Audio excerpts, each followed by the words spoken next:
మొకటాలకించి తన ప్రియుని కొరకు వెతికే వేణు మాధవుని కానలేని చెలి మనసు మూగబోయే కన్నె బాధగని కాటుకే కరుగయమున నల్లనాయే కడలిలోని కెరటాలే ఎదను దాటు విరహాలై ఎంత కలయ చూచిననో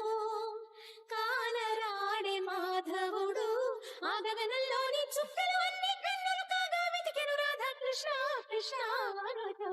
విన్నావా చెలి పిలుపు కృష్ణ ఇది ఏ వలపు